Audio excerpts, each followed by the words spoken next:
I'm going to do a quick update on this 12-ton Harbor Freight shop press. I bought this about 8 months ago, and overall, generally not a problem.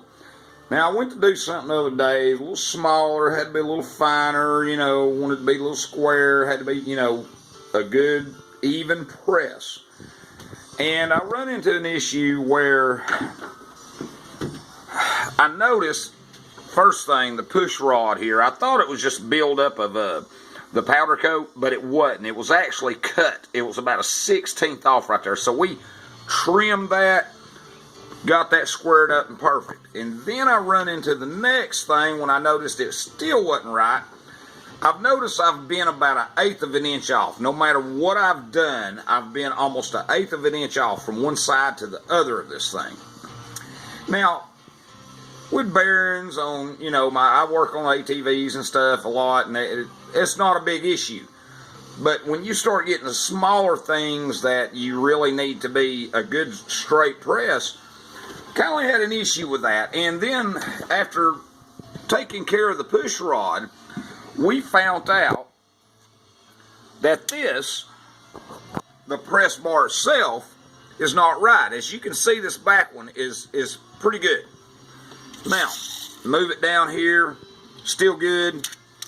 On this back rod, you move it up here now, you go off almost 1/8 of an inch. Now you go to the front rod, it's really off. It's out of bubble. Even down here, it gets worse. So we took the press rod off, the plate off, and I put it on a good level surface. And we found out that this whole thing is out. It's just a little over 1/8 of an inch. Now they weld these together with 2 angles right here. Now I don't know if they didn't have it in the jig right or whatever, or however they set this up when they make these. But it's obvious that one's higher than the other. It's not level like it really should be. So that's, you know, it's just a kind of, it's a bad defect, you know, in it.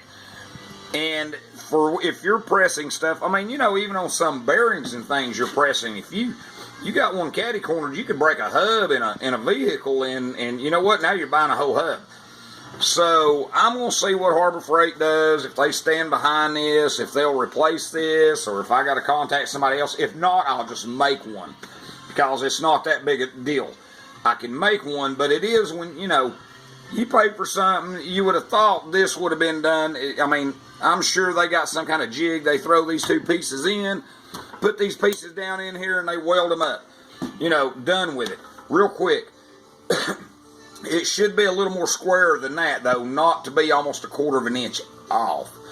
So I'm going to see what Harbor Freight says tomorrow when I call them, and we're going to go from there. Other than that, overall, in general, I haven't had no issues. I've done a few bearings, quite a few bearings with it on my ATVs and stuff that I work on. But if you go to smaller stuff, now, and that's when I first noticed, and I had a small bearings I had to do the other day, and that's when I realized, hey, this is not right, because I couldn't get the bearing to sit flat and sit straight when it started pressing. I was going to break the housing hub that it was going in. So I was very concerned. That's when I started, hey, what's going on here? So that's how I figured out what's going on, and it's this press plate. So we're going to see if Harbor Freight, you know, stand behind it and back it up or what. That's probably something that nobody's going to notice right off the bat when you buy one of these.